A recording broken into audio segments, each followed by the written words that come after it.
എന്താണ് ശരിക്കും അവിടെ സംഭവിച്ചത്? ഈ കാട്ടുനായ്ക്ക കോളനിയിൽപ്പെട്ട ഒരു പാവപ്പെട്ട ഒരു യുവാവ്, അദ്ദേഹം രാത്രി എല്ലാ ദിവസവും പോയിക്കൊണ്ടിരിക്കുന്നതാണ്. ഉണ്ണിബാലകൃഷ്ണൻ നേരത്തെ പറഞ്ഞതുപോലെ അദ്ദേഹം 6 പേരുടെ ജീവൻ രക്ഷിക്കാൻ വേണ്ടി സ്വന്തം ജീവൻ ബലി കൊടുക്കുകയാണ് ചെയ്തിട്ടുള്ളത്.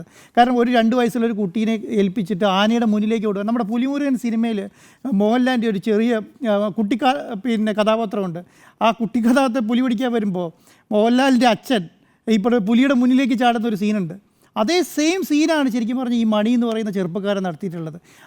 അതിൻ്റെ വൈകാരികത മനസ്സിലാക്കണമെങ്കിൽ ആ മണ്ഡലത്തിലുള്ള MLA ആയിരിക്കണം. ആ മണ്ഡലത്തിലെ MLAക്ക് ആ വൈകാരികത മനസ്സിലാക്കാൻ പറ്റിയില്ല, പിന്നെ അദ്ദേഹം MLA എന്ന് പറയാൻ പറ്റില്ലല്ലോ. കാരണം 6 പേരുടെ ജീവൻ രക്ഷിച്ച ഒരു മണി എന്ന് പറയുന്ന അതും ഞാൻ പറയുന്നത് പണ്ട് കാലത്ത് പറയും, എറണാകുളത്തെ ഒരു പ്രശ്നമുണ്ടായാൽ അത് വലിയ വാർത്താ പ്രാധാന്യം ഉണ്ടാവും. സിറ്റിയിൽ പ്രശ്നങ്ങളുണ്ടായ വാർത്താ പ്രാധാന്യം, പക്ഷേ മലയോര മേഖലകളിൽ ഉണ്ടായ വാർത്താ പ്രാധാന്യം ഉണ്ടാവില്ല. അതുപോലെയാണ് സത്യം പറഞ്ഞത് ആദിവാസി വിഭാഗത്തിൽപ്പെട്ട അല്ലെങ്കിൽ പിന്നോക്കം നിൽക്കുന്ന വിഭാഗത്തിൽപ്പെട്ട ഒരാളോ 2 ആളോ 3 ആളോ മരിച്ചിട്ടുണ്ടെങ്കിൽ ഈ പറയുന്ന വലിയ രീതിയിലുള്ള ചർച്ചകൾ നടക്കാറില്ല. അദ്ദേഹം ഇന്നലെ തന്നെ ചർച്ച വരുന്നൊരു ശൈലി എങ്ങനെയാണ്? ശൈലി എന്ന് പറയുന്നത് അദ്ദേഹം വനത്തിൽ താമസിക്കുന്ന ആളാണ്. അവിടെ നിന്ന് കൊണ്ടുവരാൻ വേണ്ടി പ്രശ്നം എങ്ങനെയാണ് ഇവർ വനത്തിൽ താമസിക്കുന്നത്? അവരുടെ സാഹചര്യങ്ങളൊത്ത ഒരു സംവിധാനം വനത്തിൽ പുറത്തുണ്ടാക്കി കൊടുക്കാത്തതുകൊണ്ടല്ലേ 2.5 മണിക്കൂർ എടുത്തു അദ്ദേഹത്തെ തലചുമന്ന് പുറത്തെത്തിക്കാൻ വേണ്ടിയിട്ട്.